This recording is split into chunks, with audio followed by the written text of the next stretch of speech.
만약 남성과 여성이 동시에 다이어트를 시작한다면 누가 먼저 살이 빠질까요?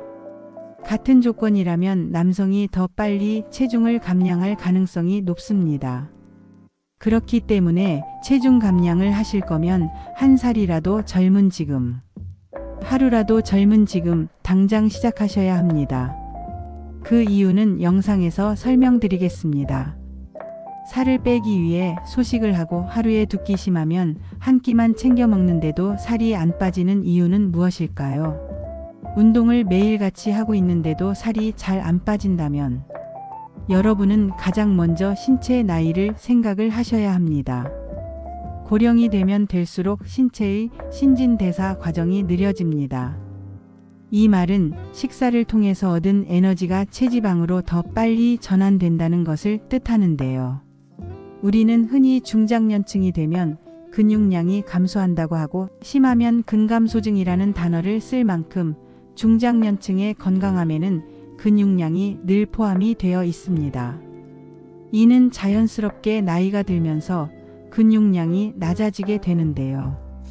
근육량이 줄면 기초 대사량이 떨어지면서 몸에서 에너지를 소모하는 조직의 비중이 점점 줄기에 체중 감량이 어렵게 됩니다. 그래서 건강하기 위해 중장년층은 유산소보다 특히 더 근육 운동에 신경을 쓰라고 하는 것이 이 때문입니다. 또 지방세포도 노화가 되면서 지방분해 능력이 감소하게 됩니다. 에너지를 지방으로 저장을 하지만 근육이 없다면 지방을 에너지원으로 사용하는 능력이 떨어지겠죠. 그래서 신체 나이가 먹어갈수록 몸의 근육량이 적을수록 내장 지방이 지방세포의 노화를 과속화하게 되고 이것이 악순환이 되면 대사질환을 유발하기도 합니다.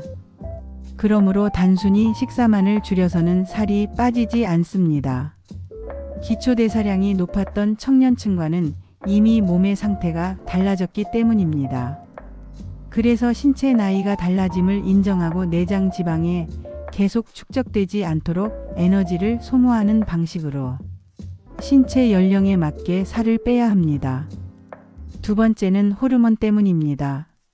여성은 에스트로겐 수치 감소가 30대 중후반부터 줄면서 폐경기에 이르면 급격하게 변화가 되는데 체지방 분포 변화를 일으켜 체중 증가로 이어질 수 있습니다. 남성의 경우는 이와 반대로 테스토스테론 호르몬 수치가 낮아지면서 근육량이 감소하면서 체중이 늘어나는데요. 미국 클리블랜드 클리닉의 내분비 전문의 마르시오 그리벨러 박사는 여성의 경우 일반적으로 남성보다 체지방이 더 많고 근육이 적기 때문에 휴식을 취하는 경우 신체가 소모하는 칼로리가 적다고 합니다. 임신과 같은 생물학적 기능을 위해 여성은 체지방이 더 많게 진화가 되었습니다. 출산을 했다고 늘어난 살이 늘어난 체지방이 확 빠질까요? 그렇지 않습니다. 우선 늘어난 살을 막 출산을 한 여성이 쉽사리 뺄 여건이 되지 않습니다. 수면 부족에 시달리고 운동을 할 여건이 충분히 되지 않아 체중 감량이 어렵게 됩니다. 그래서 임신이라는 과정을 거치고 나면 살을 빼기가 어렵습니다. 또 폐경기에는 신진대사가 느려져 특히 복부에 살이 많이 찌게 됩니다. 우리 주변에서 다른 데는 다 살이 빠지는데 유달리 배는 빼기 힘들다는 이야기를 하시는 분들이 많을 텐데요. 저 역시도 복부에 늘어나는 살은 한 해가 다르게 쉽게 빠지지 않는 것을 경험하고 있습니다. 호르몬의 변화가 특히 살을 빼기 어렵게 하고 근육이 많아야 소모되는 칼로리가 많아져 살이 덜 찌는데 체지방이 늘어날 수밖에 없는 몸의 구조로 변화하고 있어 예전보다 빠르게 다이어트가 되지 않는 것입니다. 그렇다면 단순히 식사만으로는 식이요법만으로는 체중 감량이 쉽게 되지 않음을 알게 되었습니다. 몸의 변화 역시도 점점 살을 빼기 어렵게 되어가니 살을 빼겠다고 마음을 먹었으면 내일부터가 아닌 지금 당장 시작을 해야 하는데요. 그 전에 운동을 한번 점검하셔야 합니다. 정확히는 자신이 하고 있는 운동이 근육량을 늘리는데 도움을 주고 있는지를 보셔야 합니다.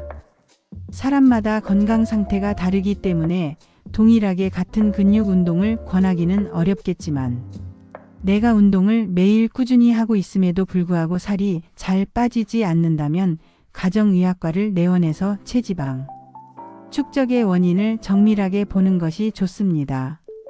장의 운동이 약화되거나 갱년기로 인해 신체 어떠한 장애가 생기거나 면역력이 저하되는 경우 등 남들이 뭘 해서 좋아졌다거나 하는 등의 일률적인 살 빼기는 맞지 않을 수 있습니다. 헬시인포에서는 운동의 종류를 말씀드리기보다는 최소한의 근육 운동의 가이드라인을 제시해 드리겠습니다. 특별한 질환이 없으시다면 일주일에 최소 2번, 한 번에 20분에서 30분은 반드시 근육 운동을 하시길 바라겠습니다. 점진적으로 늘리는 방향으로 운동 계획을 짜시되 그렇다고 유산소 운동을 아예 하지 말라는 이야기는 아닙니다. 모든 운동은 균형이 중요하기에 편중되어 어느 한 운동만 하다가 신체에 무리가 갈 수도 있고 운동 효과를 얻지 못할 수 있습니다. 평소에 운동을 해본 적이 없던 분이라면 부상을 방지하기 위해 저강도 운동부터 시작하는 것이 좋습니다. 이렇게 저강도 운동에서 중강도 이상의 운동으로 늘려 반복하는 것이 좋습니다. 중강도 운동은 어느 정도가 될까요? 속옷에 땀이 찰 정도 옆 사람과 말을 하면서 숨이 찰 정도의 중강도 이상 운동입니다. 체중 감량에는 반드시 중강도 이상의 운동을 하셔야 하고 평소 일상 속에서 엘리베이터를 대신하여 계단을 오르시거나 대중교통 이용 시 한 정거장 먼저 내려서 걷기와 같은 신체 활동량을 늘리는 것만으로 이미 좋은 시작이 될 수 있습니다. 호르몬의 변화가 몸으로 느껴지신다면 이제는 일찍 잠자리에 드는 습관을 기르시는 게 여러분의 체중 감량에 도움을 줄 것입니다. 영국의 데일리메일에서는 매일 저녁 8시에 취침을 하는 방법으로 다이어트에 성공한 중년 여성에 대해 소개를 하였습니다.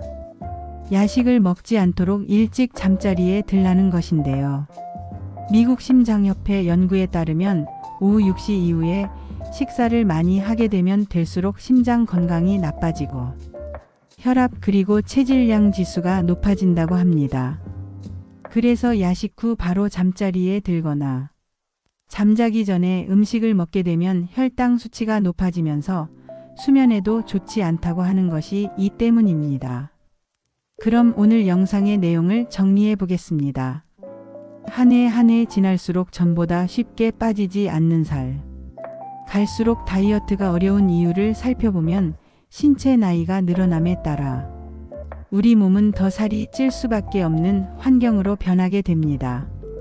특히 근육량이 줄어들어 에너지를 소모하는 곳이 없어 지방으로 에너지가 축적되기 때문인데 이는 단순히 식이요법으로는 어렵다고 이야기를 드렸습니다. 그렇기 때문에 신체 나이가 하루라도 젊은 지금 당장 운동을 하시라고 말씀을 드렸고 중강도 이상의 운동을 하시는 것이 도움이 됩니다. 특히나 중장년층은 근육 운동을 반드시 하시길 바랍니다. 평소에 식사를 늦게 하고 일찍 잠자리에 들지 않았다면 식사 시간을 당겨보시고 수면 시간도 평소보다 10분, 20분 앞당기면서 이른 잠자리에 들도록 습관 개선을 해보시는 것도 좋은 방법이 될 것입니다. 여러분의 다이어트를 응원하면서 이번 영상이 좋으셨다면 구독, 좋아요, 알림 설정까지 부탁드리며 이 영상을 본 직후 바로 운동하러 가세요. 저도 운동하러 가보겠습니다. 지금까지 헬시인포였습니다. 감사합니다.